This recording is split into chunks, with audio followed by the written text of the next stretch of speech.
ठीक है, आप लोग अपनी वीडियो ऑफ रख सकते हैं। ठीक है, आप लोग को वीडियो ऑन रखने की कोई ज़रूरत नहीं है।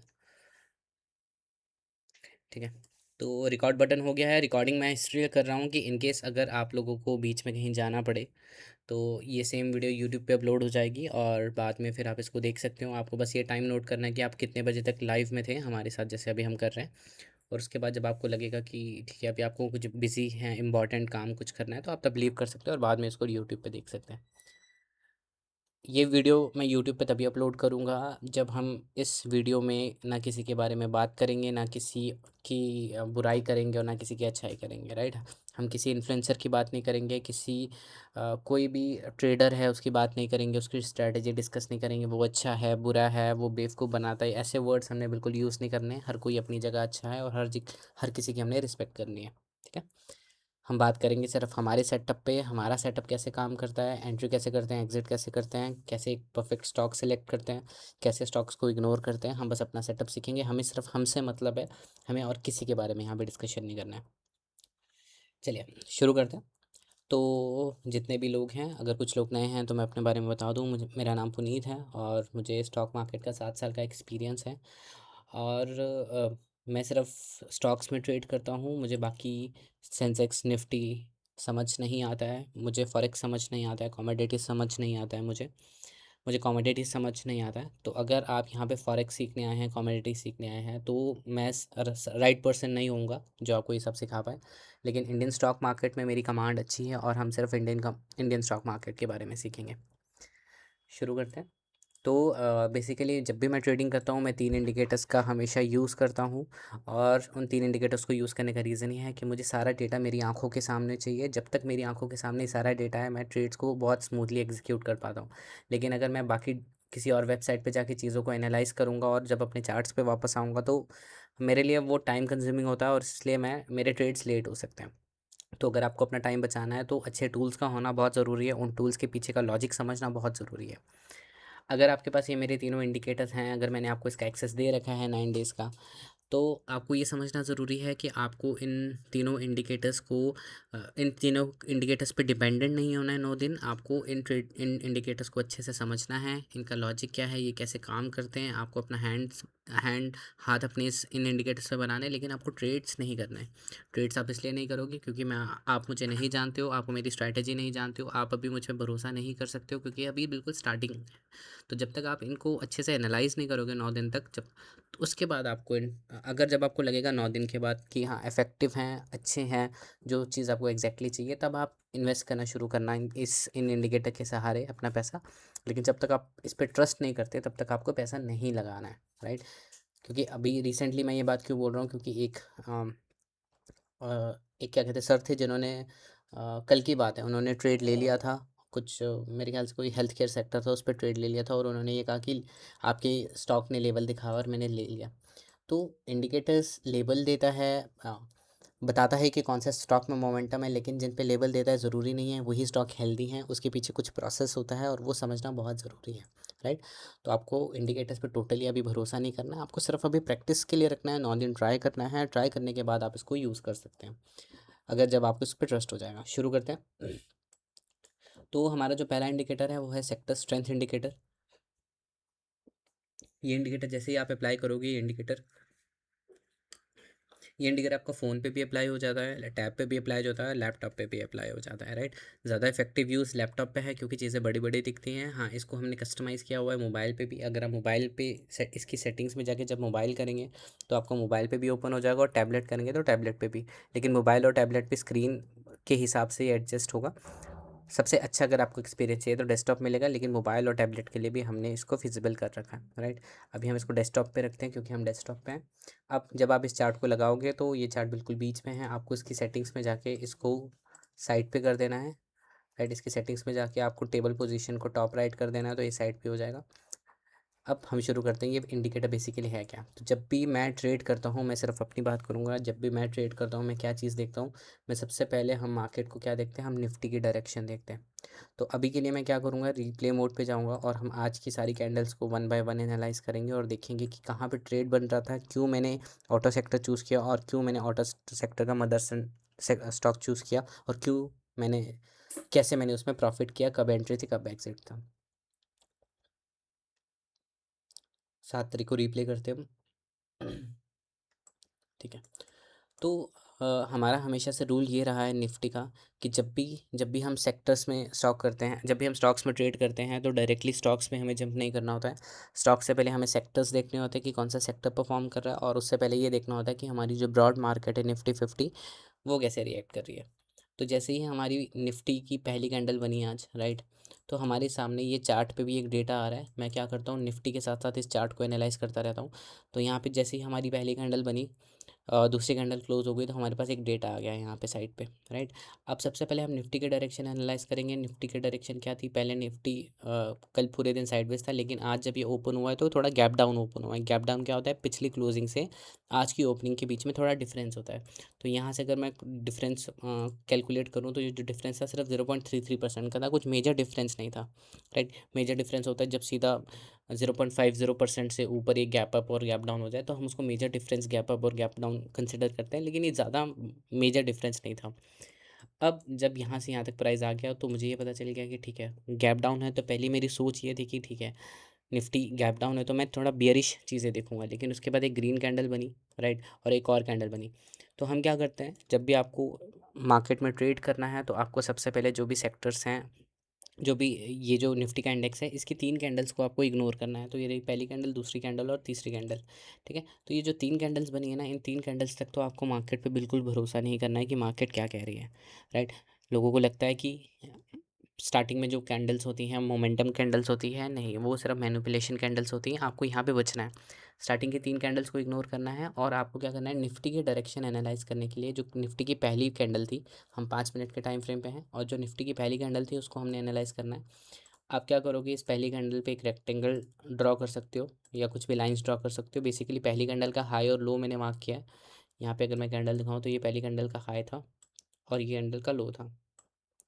अब यहाँ पे मुझे क्लैरिटी मिल गई कि निफ्टी पहले गैप डाउन था, गैप डाउन होने के बाद ये ऊपर हुआ है, और ये जो कल की क्लोजिंग थी, कल की क्लोजिंग के आसपास चल रहा है। तो मैं इसको ये कंसिडर करूँगा कि निफ्टी अभी साइडवेज है। मैं इसको तब बुलिश मानूंगा जब ये कहीं इधर उधर से कहीं से ऊपर जाएगा, इस लेवल से ऊपर जाएगा या कहीं से लेवल से ऊपर जाएगा। लेकिन अभी के अकॉर्डिंग मेरे लिए साइडवेज है, क्योंकि कल की क्लोजिंग के आज के पास पास आज ये घूम रहा है। साथ ही में मेरा ये टेबल लगा हुआ है, ये टेबल हमें ये बताता है कैंडल बाय कैंडल की कौन से सेक्टर में पैसा फ्लो हो रहा है, बड़े लोग कौन से सेक्टर में पोजीशन बिल्ड कर रहे हैं। सेक्टर में पैसा जब डलता है तब स्टॉक्स मूव करते हैं, ये बिल्कुल गलत है। स्टॉक्स में जब पैसा डलता है, मान लीजिए आईटी सेक्टर है और आईटी सेक्टर के 5-10 स्टॉक्स हैं एग्जांपल, तो जब उन आईटी सेक्टर्स के स्टॉक्स में जो बड़े प्लेयर्स हैं, जब वो अपना पैसा डालते हैं, तो आईटी सेक्टर मूव करता है। आईटी सेक्टर, ऑटो सेक्टर, ये एक कैलकुलेशन होती है नॉर्मल स्टॉक्स की। मतलब नॉर्मल स्टॉक्स में अगर बाइंग या सेलिंग हो रही है, तो उनकी कैलकुलेशन के हिसाब से सेक्टर का इंडेक्स मूव करता है। जैसे निफ्टी का इंडेक्स है, वैसे हर सेक्टर का एक इंडेक्स होता है, और वो इंडेक्स कब मूव करता है, जब उसके पर्टिकुलर स्टॉक्स मूव करते हैं। तो यहाँ पे मुझे क्लैरिटी मिल गई थी कि आईटी सेक्टर में अब तक 3 कैंडल्स के बाद, कि आईटी सेक्टर, ऑटो और IT, telecom, reality, mid cap, ये 5 सेक्टर्स हैं जिनमें अभी बाइंग हो रही है, और ये 5 सेक्टर्स हैं जिनमें अभी सेलिंग हो रही है। जब भी हम ट्रेड करते हैं, हमें किसी एक सेक्टर पे डिपेंडेंट नहीं होना होता है। हमें हमेशा 3-4 स्टॉक जिन वन मतलब ऊपर के 5 और नीचे के जो 5 हैं, उन पे हमेशा नज़र रखनी होती है कि कैसे वो परफॉर्म कर रहे हैं। अब अगर आपको यहाँ पे लगातार ग्रीन ग्रीन दिखे, तो मतलब उसमें बाइंग हो रही है। अगर आपको यहाँ पे कोई भी कलर ना दिखे, ना ग्रीन रेड, तो मतलब अभी उसमें ना बाइंग है ना सेलिंग है। और अगर आपको कोई रेड दिखे, तो मतलब उसमें सेलिंग हो रही है उन सेक्टर्स में। अब अगर कोई अब यहाँ पे 2-3 चीज़ें समझने वाली क्या चीज़ है, कि अगर कोई सेक्टर पहले रेड था, लेकिन वो रेड से ग्रीन में कन्वर्ट हो जाए, मतलब ऊपर आते-आते, जैसे अभी यहाँ पे रेड है, लेकिन ये क्या पता अगर थोड़ी देर में अगर ऊपर आ गया, तो रेड के बाद अगर ग्रीन बनने लग जाए, तो इसका मतलब ये है कि पहले इसमें बेयरिश मोमेंटम था, लेकिन अब इसमें बुलिश आ गया है। तो आप ये समझो कि अगर कोई ऐसा सेक्टर था जो बहुत पावर लगी हुई थी जिसमें, और वो पहले नीचे था, और उसको नीचे से ऊपर आने में उसमें कितना पैसा लगा होगा, तो आपको वैसे सेक्टर्स पे भी ध्यान रखना है। ज़रूरी नहीं कि आप उन्हीं सेक्टर पे ध्यान रखोगे जो बिल्कुल ग्रीन ग्रीन ग्रीन शो हो रहे हैं। अगर कोई ऐसा सेक्टर जो रेड होने के बाद ग्रीन होना लग जाए, तो आपको उस पे भी ध्यान देना है, क्योंकि बहुत पैसा लगा है उसको नीचे से ऊपर लाने के लिए। और अगर कोई ग्रीन के बाद रेड बन जाए, तो आपको भी ये भी सोचना है कि उसको बहुत पैसा लगा है नीचे लाने के लिए, तो आपको वैसे सेक्टर भी इग्नोर नहीं करने हैं। अब हमारा एक रूल होता है कि पहले तो हम 3 कैंडल्स तक मार्केट को इग्नोर करते हैं, और उसके बाद हम क्या करते हैं, हम हमेशा जब भी ट्रेड्स करते हैं, प्रोबेबिलिटी यही रहती है, अगर आप बिगिनर हो तो आपको 10 बजे के बाद ही ट्रेड करने हैं, 10 बजे से पहले आपको ट्रेड्स नहीं करने हैं। 10 बजे से पहले ट्रेड करोगे तो हो सकता है 2 बार आप पास हो जाओ, लेकिन 8 बार आप फेल ही होगे, क्योंकि 10 बजे तक सारे स्टॉक्स, मतलब 70% 80% स्टॉक्स रिवर्स होते हैं। सेक्टर्स भी 70% 80% रिवर्स हो जाते हैं, राइट। तो अब यहाँ तक क्लियर था। अब मैं वेट करूँगा एटलीस्ट, मेरे जो ट्रेड्स होते हैं बेसिकली मैं बताऊँ, मेरे 70% ट्रेड्स 10 बजे के बाद होते हैं और 30% ट्रेड्स मेरे 9:40 के बाद होते हैं मोस्टली। मैं कभी कभी रेयरली होकर कि 9:35 पे ट्रेड ले लूँ या 9:40 पे ले लूँ, लेकिन मैं कोशिश करता हूँ 9:40 9:50 या 10 बजे के बाद ही अपने ट्रेड्स को प्लान करूँ। तो मैं क्या करता हूँ हमेशा ना, पहले मैं मार्केट को सेटल होने देता हूँ। तो अब यहाँ पे क्या हुआ, मैं चेज़ नहीं करता, ठीक है। हमेशा एक मार्केट का ये रूल है जो हम हमेशा डिस्कस करते हैं कि हमें मार्केट के पास, हमें हमें वहाँ नहीं भागना है जहाँ मार्केट, हमें एक जगह खड़ा होना है और मार्केट को वेट करना है कि मार्केट हमारे पास आए, जो चीज़ हम चाहते हैं वो चीज़ हो।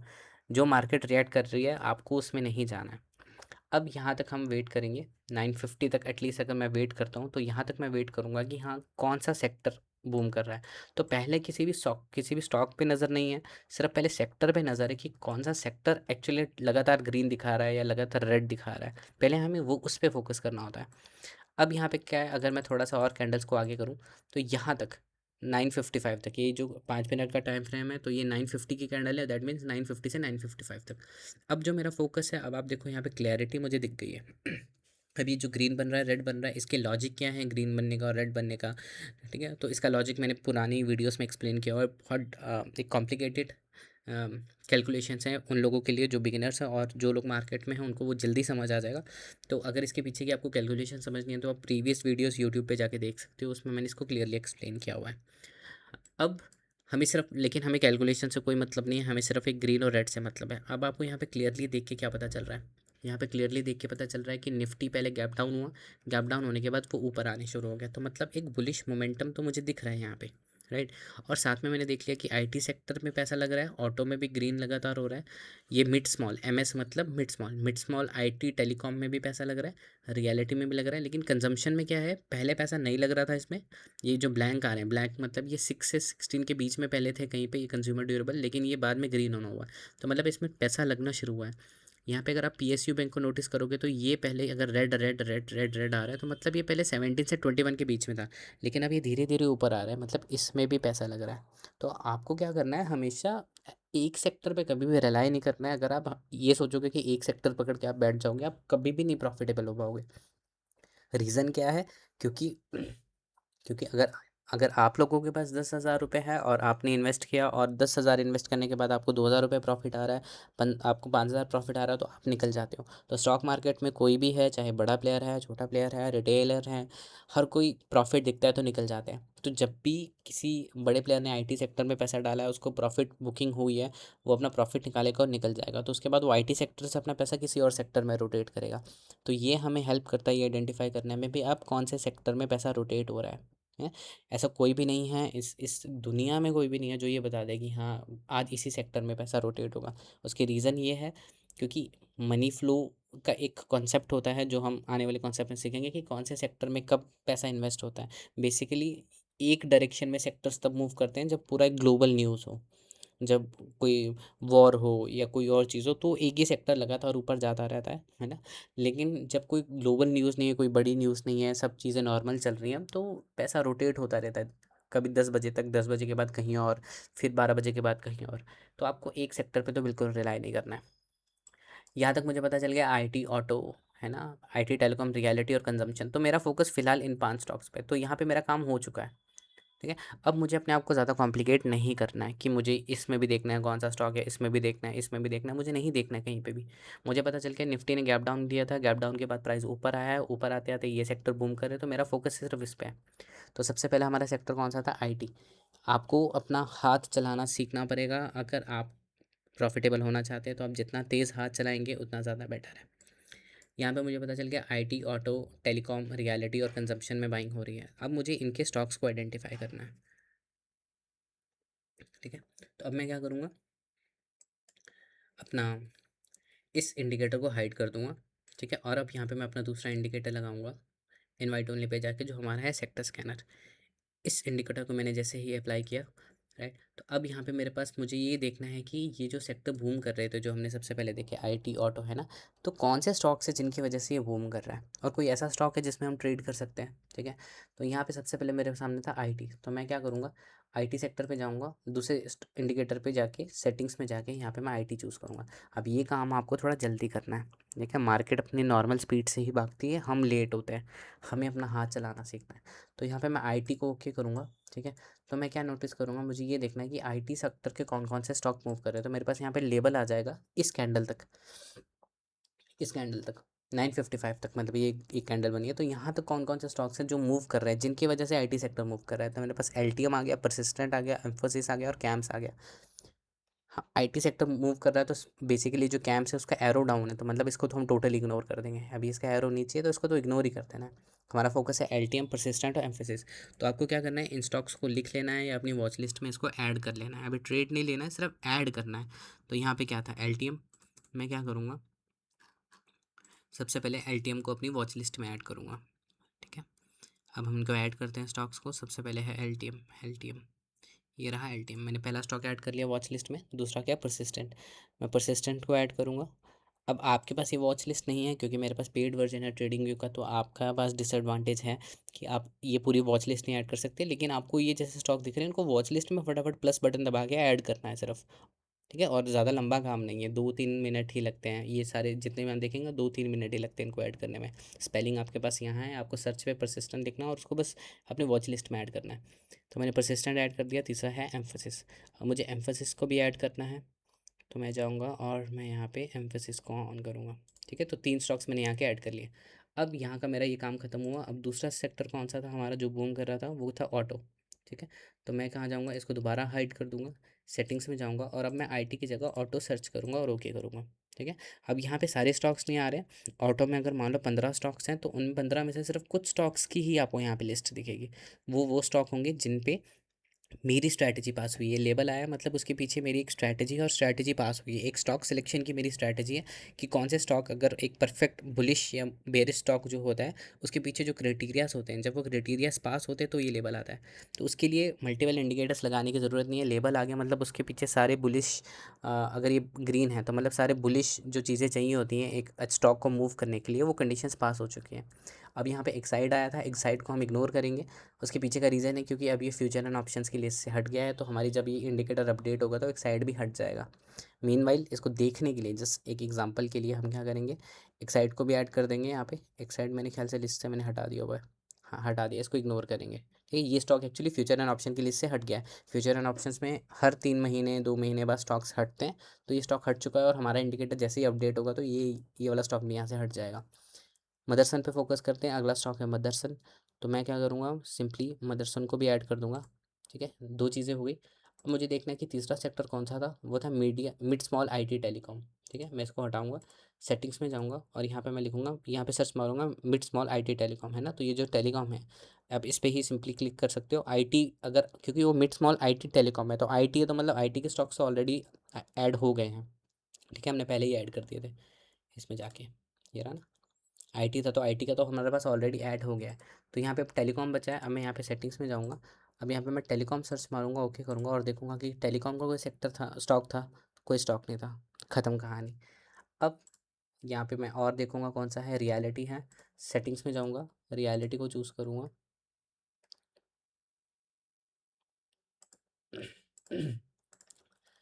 यहाँ पे मैंने रियलिटी को चूज़ किया। अब मैं देखूंगा रियलिटी में कोई स्टॉक था क्या, कोई स्टॉक नहीं था, ख़त्म कहानी यहाँ पे।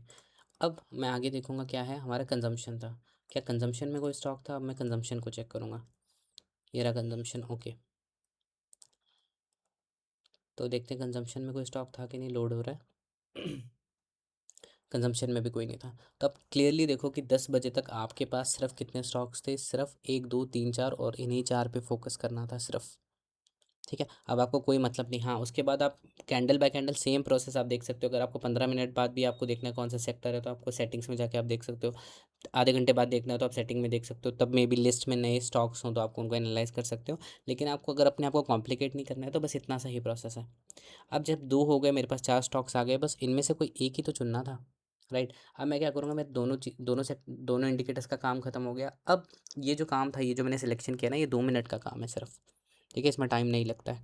अब आपको क्या करना है, इंडिकेटर पे जाना है, ठीक है। और तीसरा सेक्टर सपोर्ट एंड रेजिस्टेंस लगाना है, मतलब हमें इन 4 में से भी कोई एक सेक्टर चूज़ करना है। अब अगर मैं यहाँ पे क्लिक करूँ एलटीएम की, ठीक है, तो आपको बस ये एनालाइज करना है कि जब आपने ये सपोर्ट एंड रेजिस्टेंस इंडिकेटर लगा दिया, कोई लाइंस ना हो।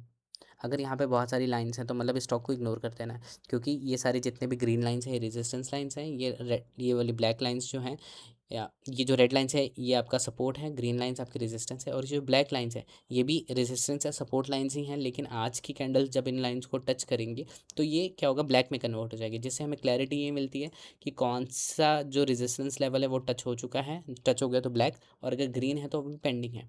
तो अब आप यहाँ पे देखो कि ऑलरेडी बहुत सारी लाइंस है। तो अब आपको क्या करना है, अगर आप उसको ट्रेड करोगे ना तो आपको लाइंस पे ट्रेड नहीं करना है, आपको सिंपली यहाँ पे ट्रेड करना है। प्राइस कहीं इस एरिया पे आएगा, इस लेवल के एरिया पे आएगा तो कहीं आप ट्रेड करोगे, वरना आप ट्रेड नहीं करोगे। ठीक है। अगर मैं मदरसन की बात करूँ तो मदरसन में क्या था, कोई लाइंस हैं, सारी लाइंस नीचे हैं, ऊपर कोई भी लाइन नहीं है, तो मेरे लिए एक हेल्दी स्टॉक है ये। अगर मैं इसमें ट्रेड करूँगा तो इस एरिया में मैं इसमें ट्रेड कर सकता हूँ। अगर मैं बात करूँ एम्फेसिस की, तो क्या एम्फेसिस में मुझे ट्रेड करना चाहिए, यहाँ पे तक लाइंस थी, ऊपर कोई लाइंस नहीं है, तो मैं इसमें भी ट्रेड कर सकता हूँ। ठीक है। तो पहले क्या होता है, पहले स्टॉक्स को छांटना होता है। हम सीधा ही किसी स्टॉक में घुस जाते हैं, ये देखिए कि क्या उसमें कोई सपोर्ट जैसे लेवल तो नहीं है। अब अगला था परसिस्टेंट। परसिस्टेंट में मैं गया तो क्या यहाँ पे कोई लाइंस हैं, ये बहुत लाइंस हैं। ठीक है। तो प्राइस यहाँ से भी रिवर्स कर सकता है, यहाँ से भी, यहाँ से भी, तो मुझे रिस्क नहीं लेना है यहाँ पे। तो मेरे लिस्ट में क्या हो गया, मैंने परसिस्टेंट भी हटा दिया, एलटीएम भी हटा दिया। अब मैं सिर्फ दो स्टॉक्स पे फोकस कर रहा हूँ, एक है मदरसन और एक है एम्फोसिस। सिर्फ मुझे इन दो स्टॉक्स पे फोकस करना है, यही मेरा सेक्टर सिलेक्शन था, यही मेरा स्टॉक सिलेक्शन था। स्टॉक सिलेक्शन के बाद हमें एंट्री और एग्जिट पे फोकस करना है। और एंट्री और एग्जिट पे जब हम फोकस करते हैं तो हम क्या करते हैं, मैंने मदरसन पे अपना यहाँ पे एक वो लगा दिया था, स्पेस लगा दी थी कि कहाँ पे मैं ट्रेड कर सकता हूँ, मतलब ये चाहे जितना मर्जी ऊपर जाए, यहाँ पे मेरे पास जगह है स्पेस करने को, कोई भी लाइंस नहीं है जो इसको रोकेंगी, कोई रेजिस्टेंस लेवल नहीं है बेसिकली। और अगर मैं एम्फोसिस की बात करूँ तो यहाँ पे भी कोई लाइंस नहीं है जो इसको रोके। तो बस यहाँ तक मेरा काम खत्म हो चुका है, मैंने एक अपने जोन ड्रॉ कर दिए कि कहाँ पर मैं ट्रेड कर सकता हूँ। ठीक है। अब मेरा इन तीनों इंडिकेटर्स का काम खत्म हो चुका है।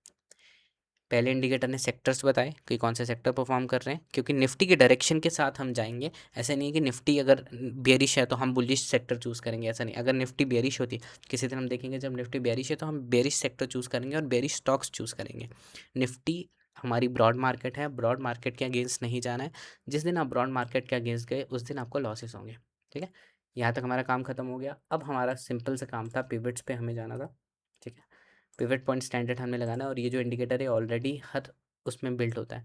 अब यहाँ पे अगर मुझे ट्रेड करना था तो सिंपली मुझे ये देखना है कि मैं 10 बजे तक तो ट्रेड करता नहीं हूँ, तो ये बज गए अभी 9:55, 10 हो रहे हैं। मैं 10 बजे के बाद ट्रेड करूँगा दोनों स्टॉक्स में, अगर मुझे करना है तो सबसे पहले एम्फेसिस की बात करते हैं, क्या हुआ इसमें देखते हैं। ठीक है। अब यहाँ पे एक रेड कैंडल बनी। ठीक है। अब अगर मुझे इसमें एंट्री प्लान करनी है, 10 बज चुके हैं, तो अगर मुझे इस स्टॉक में एंट्री प्लान करनी है तो हमारा सिंपल सा रूल क्या है, हमारा रूल ये है कि हम क्या करते हैं, जितने भी पिवट पॉइंट्स हैं, ज़रूरी नहीं कि R2 हो, R3 हो, R4 हो, कोई भी पिवट पॉइंट, पहले वो पिवट पॉइंट ब्रेक होना चाहिए। अगर हम ऊपर की एंट्री प्लान कर रहे हैं तो पहले ग्रीन कैंडल, ग्रीन के बाद एक रेड कैंडल बननी चाहिए, और रेड के बाद जो तीसरी ग्रीन कैंडल बन रही होगी या चौथी ग्रीन कैंडल, कोई भी, ज़रूरी नहीं कि ग्रीन के बाद रेड या रेड के बाद ग्रीन बने, ऐसा नहीं है। कंसोलिडेशन देखते हैं हम। कंसोलिडेशन का मतलब क्या है कि जैसे मान लो ये कैंडल है ना, तो प्राइस ऐसे मूव करना चाहिए, कुछ इस तरह से। ठीक है। अगर आपको कहीं प्राइस ऐसा मूव करता हुआ मिले, एक मिनट, कहाँ है ये ब्रश, अगर मान लो यहाँ के बाद प्राइस आपको ऐसा मूव करता मिले तो वो आपको ट्रेड्स नहीं करने हैं। फिर एक यू शेप बनाए तो उसको ट्रेड नहीं करना है। ठीक है। क्योंकि वो वीक स्टॉक है, मतलब वीक इन द सेंस कि हाँ बहुत नीचे से ऊपर आ रहा है। ठीक है। तो उसमें कमज़ोरी है। लेकिन कोई अगर इस लेवल पे रहे, मतलब ऐसे ही चलता रहे, थोड़ा सा ऊपर नीचे, थोड़ा सा ऐसे ऐसे हो, थोड़ा बहुत ऊपर नीचे करे, तो आप उस पर फोकस कर सकते हो। ठीक है। इसको डिलीट करते हैं।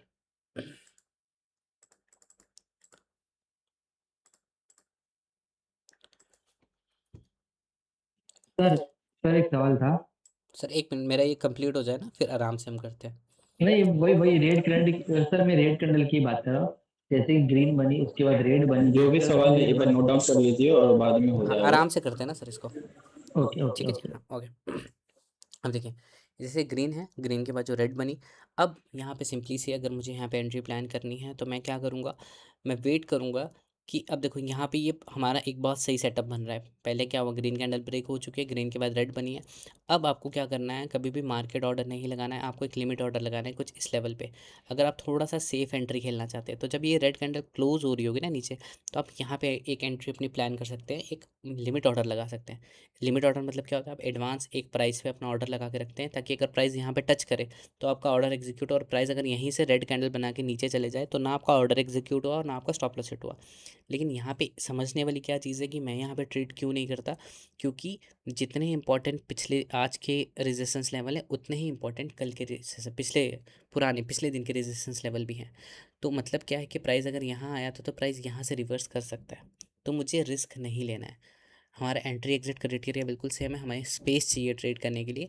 अपनी रूल्स को स्ट्रिक्ट कर दो, जितना स्ट्रिक्ट कर सकते हो, ठीक है। तो हमने क्या किया, यहाँ पे भी ड्रॉ कर दिया। अब मैं अगर एंट्री प्लान करूँगा तो इसके ऊपर कहीं प्लान करूँगा, वरना नहीं करूँगा। अब मैं वेट करता हूँ, ठीक है। अब यही दो स्टॉक्स है और बस इन्हीं दो स्टॉक्स को देख रहा हूँ अब मैं, ठीक है। अब हम क्या करेंगे, थोड़ा देखते हैं क्या हो रहा है, ठीक है। देखो प्राइस रिवर्स कर गया, ठीक है। मैं वही आपको समझा रहा हूँ कि 10 बजे तक हमें लगता है कि मोमेंटम है, हमने मोमेंटम मिस कर दिया, ये चीज़ गलत है। 10 बजे तक आप अपने ये बांध लो कि 10 बजे तक क्या होता है, 10 बजे तक सिर्फ मैनिपुलेशन होती है। 10 बजे से पहले मतलब ज़रूरी नहीं कि 10 बजे तो मतलब 10 बजे ही रिवर्स होगा। आज ये 10 बजे रिवर्स हुआ है, लेकिन कई स्टॉक्स 9:50 पे भी रिवर्स होंगे, कोई 10:20 पे भी रिवर्स होगा। तो ऑन एन एवरेज आप ये माइंड में लगा के चलो कि 10 बजे तक प्राइजेस रिवर्स होते हैं। तो एम्फोसिस तो रिवर्स कर गया, तो मुझे तो ट्रेड करना नहीं है। यहाँ पे मैंने ऑर्डर अपना एग्जीक्यूट किया हुआ है। प्राइस अगर इसके ऊपर जाएगा तो ऑर्डर एग्जीक्यूट होता है, प्राइस आया ही नहीं इसके ऊपर, ना ऑर्डर एग्जीक्यूट हुआ ना स्टॉप लॉस हिट हुआ। हम गलती कहाँ करते हैं, हम यहीं पे ऑर्डर लगा देते हैं। ब्रेकआउट हुआ, ऑर्डर लगा दिया, और ऑर्डर के बाद प्राइस रिवर्स होता है नहीं। अब सेम चीज़ अगर मैं मदरसन की बात करूँ तो दोनों स्टॉक्स मैंने खोले हुए थे। इसको मैं थोड़ा रिप्ले मोड पे दोबारा चाहता हूँ आप लोगों को समझाने के लिए, ठीक है, ताकि हम इसको डीपली समझें, ठीक है।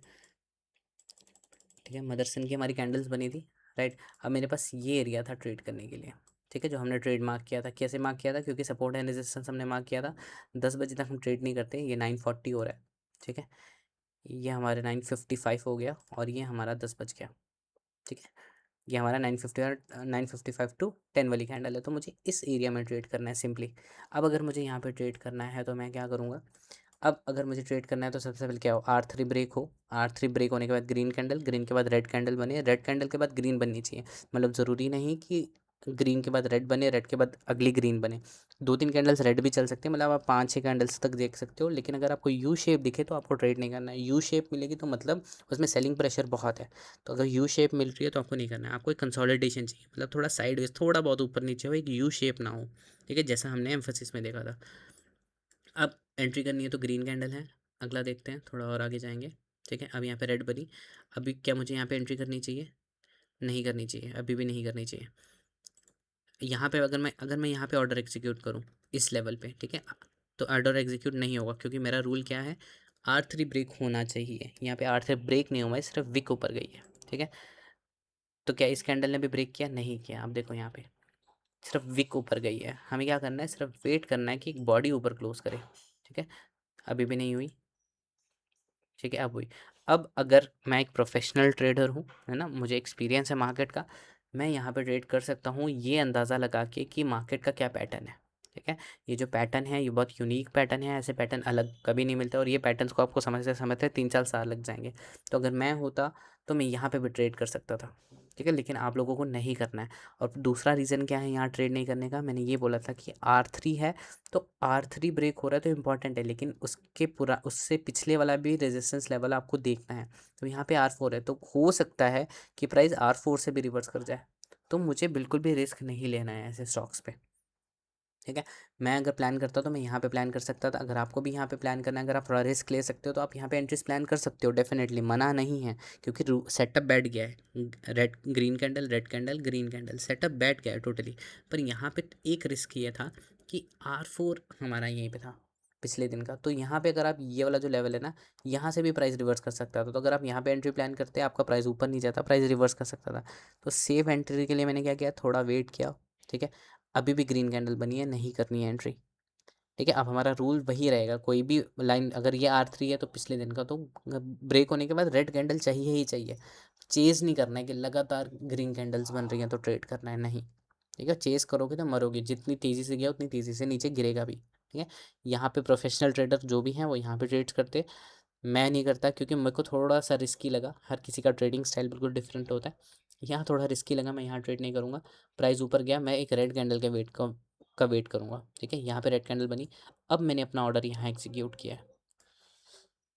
तो मतलब क्या है कि अगर प्राइस यहाँ से नीचे आ गया, यहाँ ऑर्डर मेरा पंच हो चुका है, अगर प्राइस यहाँ से नीचे आ गया तो ना मेरा ऑर्डर फिक्स हुआ, ना स्टॉप लॉस हिट हुआ, मैं बच गया। चाहे मैं ना कमाऊँ लेकिन मार्केट को नहीं देके जाना है, मेरे रूल्स प्रॉपर फॉलो होने चाहिए। यहाँ पे अब क्या हुआ, अगली कैंडल बनी, इसने मेरा ऑर्डर एग्जीक्यूट किया, और यहाँ पे जैसे ही मेरा ऑर्डर एग्जीक्यूट हुआ, अब जैसे ही एग्जीक्यूट हुआ तो मेरा सिंपल सा रूल था कि जो मुझे अगर स्टॉप लॉस फिक्स करना है तो या तो ये जो रेड कैंडल है, रेड कैंडल का लो हो, या अगर प्राइस यहाँ तक जो पुराना पिवट है, क्योंकि इसको तो मैं नहीं मान सकता, इतने से इतना नीचे तो स्टॉप लॉस मैं मान ही नहीं सकता इतना लंबा। तो या तो मेरा स्टॉप लॉस ये है, या इस रेड कैंडल का लो मेरा स्टॉप लॉस है। और अगर मुझे टारगेट रखना है तो यहीं तक रखना है। पहला पहला टारगेट अगर एक ऐसी कैंडल बने जो इसको एकदम ऊपर चले जाए तो बेटर है, लेकिन अगर यहाँ पे मुझे थोड़ा कैंडल रुकती हुई दिखे तो मैं एग्जिट कर दूंगा। ठीक है, यहाँ मेरा ऑर्डर एग्जीक्यूट हुआ आज, जो मैंने प्लान किया था ऑर्डर। ठीक है, प्राइस ऊपर गया। ठीक है, अभी भी स्टॉप लॉस हिट नहीं हुआ है, अभी भी स्टॉप लॉस हिट नहीं हुआ है।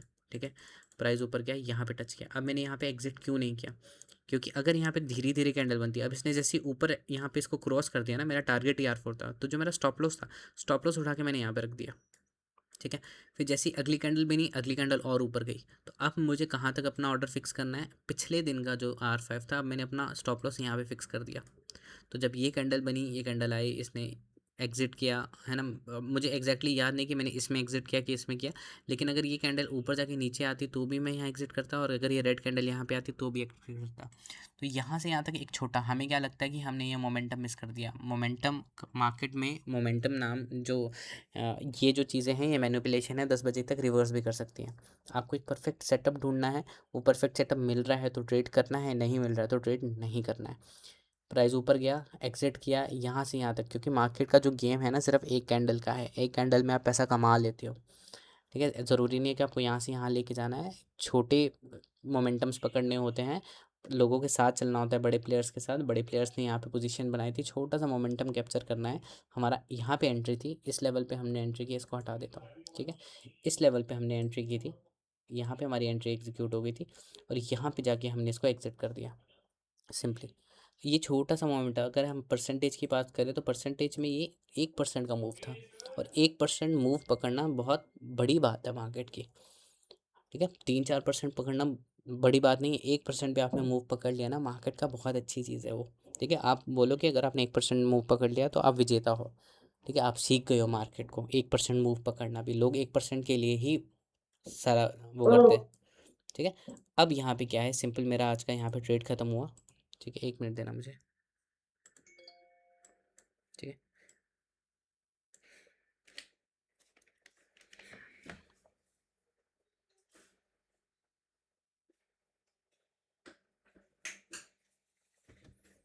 ठीक है, ठीक है, तो यहीं पे मेरा ट्रेड ख़त्म हुआ, उसके बाद मेरा प्रॉफिट हुआ, उसके बाद मैंने लैपटॉप बंद किया और मेरा आज का दिन ख़त्म था। ठीक है, तो सिंपली प्रोसेस क्या है, सबसे पहले हमने ये देखा कि कौन सा सेक्टर बूम कर रहा था, निफ्टी की डायरेक्शन एनालाइज की, निफ्टी की डायरेक्शन के अकॉर्डिंग सेक्टर चूज़ किया, सेक्टर में कौन सा स्टॉक बूम कर रहा है उसको चूज़ किया, सपोर्ट एंड रेजिस्टेंस लगाया, बाकी सारे स्टॉक्स को इग्नोर कर दिया, 2 स्टॉक्स लिस्ट में थे, एम्फोसिस 10 बजे के बाद रिवर्स हो गया, और मदरसन ही था, मदरसन में छोटा सा मोमेंटम कैप्चर किया, एक लॉट लिया। आप खुद सोचो वैल्यू वाइज ना, जैसे मान लीजिए अगर मैंने आज का एग्जांपल, जब मैंने रील डाली थी तो उसमें सिर्फ मेरे ख्याल से 2200-2300 रुपये कुछ प्रॉफिट था, राइट। हम वैल्यू वाइज चीज़ों को जज करते हैं, मार्केट में चीज़ों को वैल्यू वाइज जज नहीं करते, परसेंटेज वाइज जज करते हैं। मैंने सिर्फ 14,000 रुपये लगाया था आज, और 14,000 में मेरे को 2200-2300 रुपये प्रॉफिट हुआ है, दैट मीन्स 15% रिटर्न मिला है। मार्केट में 2% 3% पे आपको रिटर्न मिल जाए ना, बहुत बड़ी बात होती है वो। ठीक है, तो 15% रिटर्न, तो जब भी हम किसी को, किसी भी कोई भी ट्रेडर आज के बाद अगर आप देखो, तो अगर वो बोले कि 2% रिटर्न किया है, 3% रिटर्न, 4% रिटर्न, तो आप बोलो बहुत अच्छा किया है। मार्केट में लोग 2-3% के लिए ही रोते हैं और मरते हैं। ठीक है, तो 15% रिटर्न दिया, तो मेरे लिए इतनी सक्सेसफुल एंट्री थी वो, 14,000 रुपये लगा के सिर्फ 2,500 रुपये कमाया। ठीक है, और बहुत अच्छी बात है, क्योंकि बैंक में अगर आप डालते ना तो 6% देता आपको साल के बाद। ठीक है, और यहाँ पे आपको सिर्फ within 5 minutes to 10 minutes इतना हो रहा है, तो इतने में खुश रहना है हमने। यही यही मार्केट है, ऐसे ही चलती है मार्केट और ऐसे ही जीना है मार्केट में। मार्केट कोई शॉर्टकट नहीं है कि आपको एक ही दिन में करोड़पति लखपति बना देगा, नहीं। लखपति करोड़पति भी बनना है ना तो लाखों और करोड़ों रुपए लगाने भी पड़ेंगे, और हम रिटेल इन्वेस्टर्स हैं, हमारे पास नहीं है इतना पैसा। हमें अपनी फैमिली देखनी है, रिस्पॉन्सिबिलिटीज़ बहुत सारा है ना, तो नहीं कर सकते हम ये। तो खुश इतने में ही रहना है, 2,000 3,000 सिर्फ, ठीक है। अब अगर हम बात करें तो हमारे पास और भी बहुत सारे, अब थोड़ा सा बस एक 5 मिनट हम डिस्कस करेंगे कुछ चीज़ें, कि इन केस बाकी अगर हम स्टॉक्स को देखें, आज के टॉप गेनर्स को देखें, तो मदरसन तो हम देख चुके हैं, ठीक है। अब हम ये देखते हैं कि अगर बाकी भी हमारी लिस्ट में रडार में आते हैं, मान लीजिए फार्मा सेक्टर बूम कर रहा होता या एफएमसीजी सेक्टर बूम कर रहा होता, तो क्या स्टॉक्स में जैसे 3% दिख रहा है, हमें लगता है अरे 3% भाग गया, 4% भाग गया, तो क्या सच में इनमें वो क्या हमारा सेटअप सच में इसमें बैठ रहा था, क्या ये सच में हेल्दी स्टॉक्स थे? तो मैं इंडिकेटर पे जाता हूँ, मैं इंपॉर्टेंट चीज़ लगाता हूँ, सबसे पहले मैं सपोर्ट एंड रेजिस्टेंस लगाता हूँ, और यहाँ पे हम जाके पिवट्स लगाते हैं। परसेंटेज में कोई स्टॉक दिख रहा है बहुत अच्छा मूव कर रहा है, इसका मतलब वो नहीं कि वो हेल्दी स्टॉक है ना। हेल्दी स्टॉक को बनाना पड़ता है, कोई भी स्टॉक परफेक्ट नहीं होता, उसको परफेक्ट बनाना पड़ता है। अब आप यहाँ पे देखो, अगर और फार्मा में आप ट्रेड करते हैं, इनकेस अगर आपको फार्मा सेक्टर बूम करता हुआ दिखता है, मान लो आपको 10 बजे तक कोई ट्रेड नहीं मिला, 11 बजे तक को सेम प्रोसेस फॉलो करना है, सेक्टर्स देखने हैं, सेक्टर्स के स्टॉक देखने हैं, सपोर्ट रेजिस्टेंस लगा के उनको छांटना है। यहाँ पे अगर मैं ट्रेड करता तो यहाँ पे हमारी लाइन्स थी, ऊपर कोई लाइन नहीं थी, राइट, ठीक है, ऊपर कोई भी लाइन नहीं थी। अब यहाँ पे अगर मुझे ट्रेड करना हो तो सिंपली क्या था, यहाँ पे मैं ट्रेड करता तो मेरे पास क्या था, यहाँ पे एक ग्रीन कैंडल बनी, ग्रीन के बाद रेड कैंडल बननी चाहिए, लेकिन क्या मैं यहाँ पे ट्रेड करता, यहाँ पे अगर मुझे एंट्री प्लान करनी होती तो पिछले दिन का R1 है यहाँ पे, और प्राइस R1 से रिवर्स कर सकता है, और सेम वही चीज़ हुई, प्राइस R1 से यहाँ पे रिवर्स हुआ है, ठीक है। तो रिवर्स हुआ, इसीलिए इन पिवट पॉइंट्स की भी इंपॉर्टेंस उतनी ही है, ठीक है। आपको इग्नोर नहीं करना है इन लेवल्स को, जिस दिन इग्नोर करना शुरू कर दिया उस दिन लॉसेस होंगे, ठीक है। हमें एक डिसिप्लिन सेटअप चाहिए, सारे रूल्स फॉलो होने के बाद प्राइस मूव कर गया तो उसको रिस्पेक्ट करो, लेकिन आपने एक भी रूल ब्रेक किया, आपका लॉस हुआ, तो आपको ये समझना पड़ेगा कि हर चीज़ की अहमियत है। आपको जब तक रूल्स नहीं फॉलो करोगे लॉसेस होंगे। अब यहाँ पे अगर आपको ट्रेड प्लान करना है, तो जब यहाँ पे प्राइस दोबारा आया, इस लेवल को ब्रेक किया, तब आपकी कहीं पे एंट्री प्लान होती और अगला आपका R2 टारगेट होता। सेम ही प्रोसीजर है, ठीक है। क्या बना यहाँ पे बनी आपकी ग्रीन रेड, ठीक है, एक कंसोलिडेशन, ठीक है, यू शेप नहीं है, कंसोलिडेशन है, राइट। कंसोलिडेशन मतलब थोड़ा प्राइस ऐसे साइडवेज दिखना चाहिए, यहाँ से प्राइस साइडवेज हुआ, कंसोलिडेशन मतलब साइडवेज, साइडवेज ग्रीन बनी, ग्रीन के बाद फिर रेड, तो आप यहाँ पे भी या तो अपना ऑर्डर यहाँ एग्जीक्यूट करते थे या यहाँ भी कर सकते थे इस लेवल पे। तो ये जो ग्रीन बनी, ग्रीन के बाद रेड, तो आपने अगर यहाँ पे ऑर्डर लगाया होता तो ऑर्डर आपका एग्जीक्यूट होता, स्टॉप लॉस इसी कैंडल का लो होता, ठीक है जी। और अगर क्योंकि इस कैंडल का लो इसलिए क्योंकि यही पिवट पॉइंट है हमारा R1, तो आप इसको एक स्टॉप लॉस कंसिडर कर सकते थे, क्योंकि अगर यहाँ से आप यहाँ सोचोगे स्टॉप लॉस तो नहीं, बर्बाद हो जाओगे। प्राइस ऊपर गया, ये आपका टारगेट था R2, प्राइस इसको टच, अब ये नहीं सोचना है कि R2 टच करेगा तो ही, अगर आपको यहाँ पे दिख रहा है ना थोड़ा सा भी मार्जिन दिख रहा है अगर आपको, ठीक है, कि यार थोड़ा सा ही रहता है तो निकल जाना है, लालच नहीं करना है कि यार टच करेगा तो ही करूँगा, ऐसा नहीं होता, कई बार इसको बिना टच किए आ जाएगा। अब यहाँ पे क्या हुआ, प्राइस आया नीचे आया, लेकिन अभी भी आपका स्टॉप लॉस हिट नहीं हुआ है, क्योंकि स्टॉप लॉस इस लेवल पे आपका, इस कैंडल जहाँ पे आपने एंट्री ली थी इसका लो, फिर प्राइस ऊपर गया, टच किया, यहाँ पे भी एक्सिट कर सकते थे। अगर बात करें फोर्टिस की, तो क्या फोर्टिस में हमारी एंट्री होती, नहीं होती, इतनी सारी लाइन्स है, दिखने में ये स्टॉक दिख रहा है 3-4% भाग गया, लेकिन हेल्दी स्टॉक नहीं है ये, कोई भी दिखे, जो कहते हैं ना जो दिखता है वो सच्चाई नहीं है, हमें उसको अच्छा बनाना है स्टॉक को, हमें अपने सारे रूल्स को फॉलो करना है। अगर पीजीएल की बात करें तो पीजीएल में एंट्री होती, नहीं होती, क्यों, प्राइस ने सारे लेवल्स को ब्रेक किया, R3 पे हम एंट्री करते हैं, लेकिन R3 के ऊपर एक ग्रीन कैंडल बननी चाहिए थी, कोई ग्रीन कैंडल नहीं बनी, प्राइस साइडवेज, ठीक है। टीसीएस की बात करें, अब सारे स्टॉक्स नोटिस करो यार, एक चीज़, एक ना और चीज़ नोटिस करो यहाँ पे, अगर मैं पीजीएल की बात करूँ, 10 बजे तक प्राइस यहाँ पे था, 10 बजे के बाद रिवर्स हो गया, ठीक है। अगर टीसीएस की बात करूँ, 10 बजे तक प्राइस यहाँ था, 10 बजे के पहले, 10 बजे के बाद रिवर्स हो गया।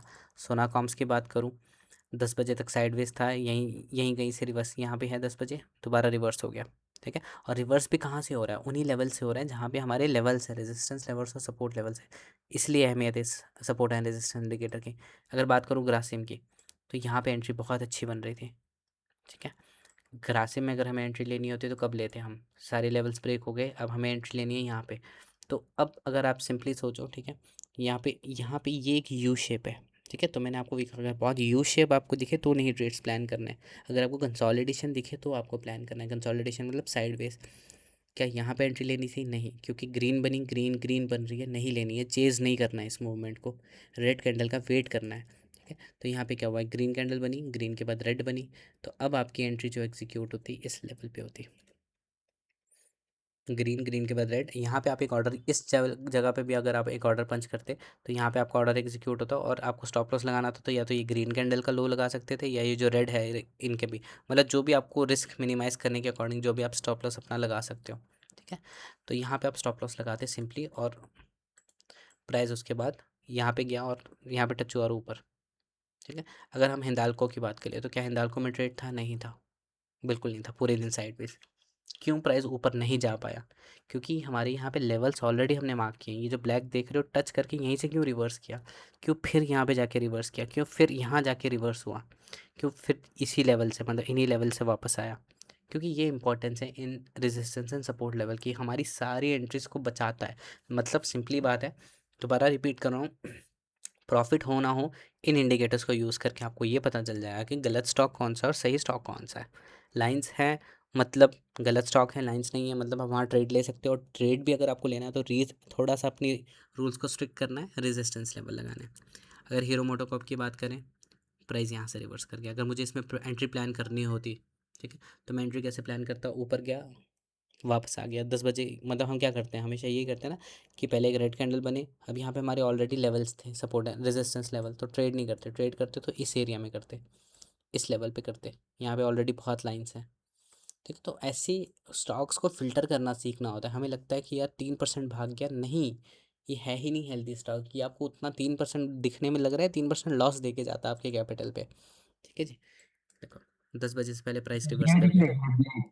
ठीक है, 10 बजे से पहले प्राइस रिवर्स कर गया, क्यों किया यहाँ से रिवर्स? क्योंकि रेजिस्टेंस लेवल बहुत है, जिसको मूव करना है जिस स्टॉक को अपने, मतलब ना मैं बार बार ये इसलिए बोलता हूँ क्योंकि दिमाग में आप लोगों के बैठ जाए एकदम कि 10 बजे तक ना नहीं करना है ट्रेड, पैसा बचाना है, पैसा कमाना है, तो 10 बजे तक नहीं करना है ट्रेड। ठीक है। जुबली फूड ट्रेड करते तो ये एरिया हमारा ट्रेडिंग के लिए होता। ठीक है। यहाँ पे अगर मुझे ट्रेड प्लान करना होता तो मैं कैसे करता, एक रेड कैंड, एक ग्रीन बनी है, एक रेड बनी है, राइट, और यहाँ पे मेरा ऑलरेडी पिछले दिन का एक पिवट पॉइंट्स, मतलब ये रेजिस्टेंस लेवल, इसको हम कंसिडर करेंगे। ठीक है। अब आप यहाँ पे अगर आपको ऑर्डर लगाना है तो आप यहाँ पे ऑर्डर नहीं लगाते, आप पिवट पॉइंट्स के ऊपर लगाते, क्योंकि यहाँ पे लगाते तो ऑलरेडी पिवट से नीचे आता। अब यहाँ पे आपका ऑर्डर कहीं एग्जीक्यूट होता, एग्जीक्यूट हुआ और अगला टारगेट क्या है, ये अगला रेजिस्टेंस लेवल टच हुआ। और क्यों यहाँ तक प्राइस इजीली मूव किया, क्योंकि कोई भी रेजिस्टेंस लेवल नहीं था, इसलिए प्राइस बहुत स्मूथली मूव कर गया। इसको चेज़ नहीं करना है। अगर मैं यहाँ पे इसको हटा दूँ ना, पिवट्स को हटा दूँ, सपोर्ट रेजिस्टेंस को, लगता है अरे प्राइस यहाँ से मूव कर रहा था, यहाँ से इसको पकड़ना चाहिए था, ये कितना सही मूव है आज का। ठीक है। ऐसे नहीं होता है, आपको सिर्फ एक दो कैंडल्स के लिए ही खेलना है मार्केट में, ये हमारा काम नहीं है। ये जो बेस बनाने का काम है बड़े प्लेयर्स का है, हमारा काम है सिर्फ छोटा मूवमेंट कैप्चर करना। अगर बात करें महिंद्रा एंड महिंद्रा की, ठीक है, तो महिंद्रा एंड महिंद्रा में बहुत लाइन्स हैं, नहीं करते ट्रेड। अगर इसमें हम ट्रेड करते तो कैसे करते, R4 है, प्राइस ने ग्रीन कैंडल बनाई, ग्रीन के बाद रेड कैंडल बनाई, ठीक है, अब यहाँ पे अगली ग्रीन कैंडल बननी चाहिए। ठीक है। बट अगर आप ये सोचो कि अगर आप यहाँ पे एंट्री लेते तो अगला टारगेट तो R5 है ना, तो यहाँ से आप कितना कमा लेते, R5 से तो प्राइस वापस आता। बेसिकली इन पिवट पॉइंट्स के बीच में भी स्पेस चाहिए हमें ट्रेड करने के लिए। अगर ट्रेड करने के लिए स्पेस ही नहीं है इनके बीच में भी ना, तो आप कैसे अपना टारगेट सेट करोगे? टारगेट हमेशा आपका अगला पिवट पॉइंट होता है। तो अगर आप यहाँ पे एंट्री लेते हो तो आपका अगला टारगेट पिवट ये है, तो यहाँ से यहाँ कितना परसेंट है, सिर्फ 0.19%। कितना कमाओगे इसमें? कुछ नहीं कमा पाओगे। म्यूट कर लीजिए please Nitin ji, thank you. Sir इस बार एसबीआई देखना, एसबीआई। एक मिनट सर, मैं आ रहा हूँ ना, हम पहले ये कर लेते हैं क्योंकि फिर सब लोग जिनको निकलना होगा वो जा सकते हैं ना, फिर हम अपना डिस्कशन करेंगे। ठीक है जी। भारत फॉग की बात करें, अगर भारत फॉग में मुझे एंट्री प्लान करनी होती तो मैं कैसे करता, प्राइस ऊपर जा रहा है, लगातार ऊपर जा रहा है, नहीं करना है, एक रेड कैंडल का वेट करना है, ग्रीन कैंडल बनी, रेड बनी। अब आप यहाँ पे अगर आप एंट्री प्लान भी करते हो तो यहाँ पे आपको क्या दिख गया कि यू शेप दिख गई, यू शेप है तो नहीं करना है ट्रेड, आपको कंसोलिडेशन चाहिए, मतलब साइड वेज हो प्राइस यहाँ पे, ये तो पूरी यू शेप बन गई। अब यहाँ पे आप ट्रेड प्लान करते भी ना तो लॉस होता, अभी ये दिख रहा है मूव कर रहा है लेकिन यहाँ से लॉस होता। ठीक है। अभी ये एक दो स्टॉक्स देख लेते हैं, उसके बाद हम बियरिश स्टॉक्स देखेंगे। कोई ट्रेड नहीं, क्योंकि बहुत लाइंस इग्नोर करना है। हिंसिंग की बात करें, बहुत लाइंस इग्नोर करना है। ठीक है, ट्रेड बन ही नहीं रहा है इनमें। एम्फोसिस की बात करें, जो हमने डिस्कस किया था 10 बजे से पहले ही रिवर्स कर गया। ठीक है, पावर इंडिया की बात करें, बहुत लाइन्स इग्नोर। वेरी एनर्जीज की अगर बात करें, क्यों इन लेवल से रिजेक्ट हुआ प्राइस, क्योंकि रेजिस्टेंस लेवल बहुत थे। दिखने में लिखता है कि अगर ये सब चीज़ें हटा दूँ, हम चार्ट्स देखते हैं ना, हम आप बिना कुछ लगाए चार्ट्स देखते हैं, तब लिखता है अरे यार कितना हाई मूव किया। नहीं, गलत स्टॉक है ये, अच्छा स्टॉक नहीं है ये, नहीं करना है इसमें ट्रेड। ठीक है, देखो लास्ट स्टॉक है ये वाला, देखते हैं डिलीवरी। ठीक है, प्राइस ऊपर गया, क्यों इसी लेवल से रिवर्स हुआ, क्यों इसी लेवल से रिवर्स हुआ, क्योंकि बहुत रेजिस्टेंस एंड सपोर्ट लेवल है। ये दिखने में गंदा दिखता है, लेकिन इतनी इंपॉर्टेंस है ना इन लाइंस की, ठीक है, कि मैं भूल ही नहीं सकता इस इंडिकेटर को, मैं ट्रेड ही नहीं लेता इसके बिना। मेरे सारे ट्रेड्स बचाता है, मेरे लॉसेस बचाता है ये इंडिकेटर, सपोर्ट एंड रेजिस्टेंस वाला बेसिकली। अब हम थोड़े बियरिश स्टॉक्स देख लेते हैं, 5 मिनट 10 मिनट, फिर उसके बाद हम अपने क्वेश्चन आंसर्स करेंगे। ठीक है, और उसके बाद अगर थोड़ा बहुत टाइम बचा तो देख लेंगे कोई आधा एक आधा कॉन्सेप्ट। अगर हम बात करें क्रॉम्पटन की, प्राइस नीचे आ रहा था 10 बजे तक, 10 बजे के बाद रिवर्स कर गया। अब यहाँ पे मैं ट्रेड नहीं करूँगा क्योंकि बहुत सारे सपोर्ट लेवल्स हैं। ठीक है, तो इग्नोर हो गया स्टॉक। दिखने में कितना परसेंट मूव हुआ है स्टॉक, 7% मूव हुआ है, पर नहीं करना है ट्रेड। यहाँ से कोई नहीं पकड़ सकता इस ट्रेड को, यहाँ तक पकड़ते तो हर कोई आज करोड़पति बना होता। ठीक है, कोई नहीं पकड़ सकता इस मूवमेंट को, ये बड़े प्लेयर्स की गेम है, हमें बस उनके जिस तरफ वो कदम रख रहे हैं ना उस साइड कदम रखना है, लेकिन हमारा कदम रखते वक्त हमारा रास्ता क्लियर हो, सिंपली। ठीक है, ये है बजाज फाइनेंस का स्टॉक, पहली कैंडल, कोई मतलब स्पेस, यहाँ पे हम स्पेस की बात नहीं करेंगे, ये तो हमारा बेसिक रूल है। यहाँ पे तो इस स्टॉक में तो हमें लेबल ही नहीं आता, मतलब हम ऐसे लिस्ट बाय लिस्ट सारे स्टॉक्स को डिस्कस कर रहे हैं, लेकिन ऐसे बहुत सारे स्टॉक्स हैं जिसमें आज हमें हमारा इंडिकेटर बताता ही नहीं कि इसमें मोमेंटम है, क्योंकि उसका रूल ही यही है कि पहली पहली जो कैंडल है ना उसका लो तो ब्रेक होना ही चाहिए। यहाँ पे जाके लो ब्रेक हो रहा है तो हमें तो इसमें तो सिग्नल ही नहीं आया होगा सिंपली। ठीक है, तो फिर भी अगर इसमें भी ट्रेड करना हो तो हम कहाँ करते हैं, यहाँ कहीं ट्रेड करते हैं इस लेवल पे। जैसे ये ब्रेक हुआ, ठीक है, तो यहाँ पे क्या बनी, यहाँ पे आपकी रेड बनी, रेड के बाद ग्रीन बन रही है, ये आपका कंसोलिडेशन साइडवेज है। जब इसको कहीं ब्रेक करता तो आप एंट्री लेते हैं, लेकिन यहाँ पे था ही नहीं, ये ऑलरेडी इतना, ऐसे स्टॉक्स को तो हमेशा इग्नोर करो जो इतना गैप अप दे, गैप डाउन दे दे। यहाँ से यहाँ तक कितना गैप डाउन है, देखो 3% 4% का gap down. 1% gap down healthy है, 1.5% gap down gap up healthy है, लेकिन 4% गैप डाउन हेल्दी नहीं होते। ठीक है, उसके बाद चाहे प्राइस मूव कर जाए वो अलग बात है, once in a blue moon होता है, लेकिन प्राइस उसके बाद साइडवेज ही रहता है इतना गैप डाउन गैप अप होने के बाद। अगर बात करें छोला फाइनेंस की, तो प्राइस देखो कैसे है, यहीं से क्यों रिवर्स हुआ प्राइस, इसी लेवल से प्राइस क्यों रिवर्स हुआ। ठीक है, दिखने में अच्छा दिखता है स्टॉक, बहुत सपोर्ट लेवल्स हैं, नहीं करना है ट्रेड। ठीक है, बजाज फाइनेंस यहीं से वापस गया, कोई ट्रेड नहीं बन रहा है। ठीक है, हमें हमेशा खाली स्पेस चाहिए, दिखने में अच्छा दिखता है ये स्टॉक, लेकिन देखो क्यों इन्हीं लेवल्स पे, इन्हीं लेवल्स इसी लेवल पे आके वापस रिवर्स क्यों हुआ, प्राइस नीचे आया यहीं से वापस क्यों हुआ, पिवट पॉइंट्स तो यहाँ पे ना इस लेवल पे, तो यहीं से क्यों रिवर्स हुआ, क्योंकि सपोर्ट लेवल है। ट्रेंड की बात करें तो इसमें भी एंट्री नहीं थी, तो एंट्री थी ही नहीं। अगर आज मुझे जैसे 2-3 लोगों के मैसेज आया ना कि सर एंट्री मिल ही नहीं रही है, तो बहुत अच्छी बात है। अगर आप ये कह रहे हो ना एंट्री नहीं मिल रही है आप लोगों को, तो मतलब आपकी और मेरी सोच मैच हो रही है। जो चीज़ मैं देखता हूँ ना मार्केट में, आप वो देखना शुरू कर चुके हो मार्केट में, और आपको रियलाइज़ हो गया है कि गलत ट्रेड नहीं लेना है। आपने जितनी गलतियाँ की आपको रियलाइजेशन हो रहा है कि यार बहुत गलतियाँ हमने की थी, और अब आप एक ना सेटअप पे बैठ रहे हो कि यार यही रूल्स है और इन्हीं रूल्स को फॉलो करना है। और आज कम से कम 10 लोगों ने मेरे को मैसेज किया कि आज उन्होंने मदरसन में ट्रेड किया मेरे सामने, मतलब अगर अभी शायद उस पर लाइव पे हो, मेरे ख्याल से गणेश जी हैं जिन्होंने किया, तारा मैम हैं जिन्होंने मदरसन में ट्रेड किया, राइट। और भी मेरे ख्याल से और भी 2-3 लोग थे, है ना, पवन ने भी ट्रेड किया मदरसन में, राइट। तो सबने सेम जो मेरी सोच थी ना, वही सोच हमने अपनाई है, राइट, और वैसे ही ट्रेड किया है सबने।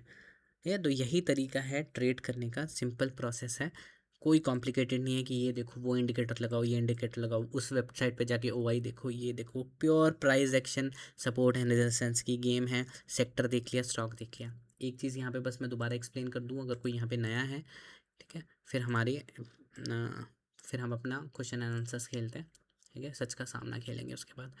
तो सिर्फ एक चीज़ मैं दिखा दूँ, जब भी किसी स्टॉक पे लेवल आता है, जैसे मान लीजिए मैं 2-3 स्टॉक्स लगाता हूँ, ठीक है, जैसे एग्जांपल के लिए कोई स्टॉक है,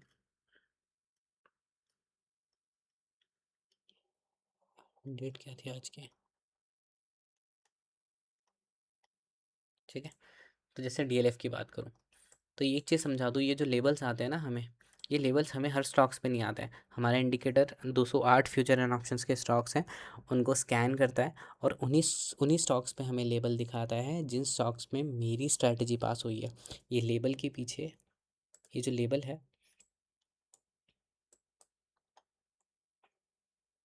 6 अगस्त का डेटा देख रहे हैं हम, ठीक है। जैसे कल्याण ज्वेलर्स है, राइट। अब कल्याण ज्वेलर्स में हमें लेबल कितने बजे आया, 9:25 पे, मतलब इसके आसपास हमें लेबल आ गया था यहाँ पे। लेबल आने का मतलब ये है कि इसके पीछे मेरी स्ट्रैटेजी पास हो चुकी है, मेरी टेक्निकल मैथमेटिकल जो स्ट्रैटेजीज़ हैं, जो भी हम अप्लाई करते हैं, ईएमए क्रॉसओवर्स देखते हैं, एडीएक्स देखते हैं, आरएसआई देखते हैं, मोमेंटम देखते हैं, स्पीड देखते हैं, एवरेज देखते हैं कितना मूव करता है, वॉल्यूम से कंपेयर करते हैं। तो मतलब 10-15 पैरामीटर्स कंप्लीट होने के बाद ये लेबल आता है। तो लेबल आ गया इसका मतलब ये नहीं है कि ट्रेड करना है, लेबल आया बस वहाँ पे मेरी स्ट्रैटेजी। तो ये 208 स्टॉक्स को स्कैन करता है, उसके पीछे सारे, आपको कोई इंडिकेटर नहीं लगाना है, ना ईएमए ना आरएसआई, कुछ नहीं लगाना है, सब कुछ इसमें इनबिल्ट है। लेबल आ गया मतलब है सब कुछ।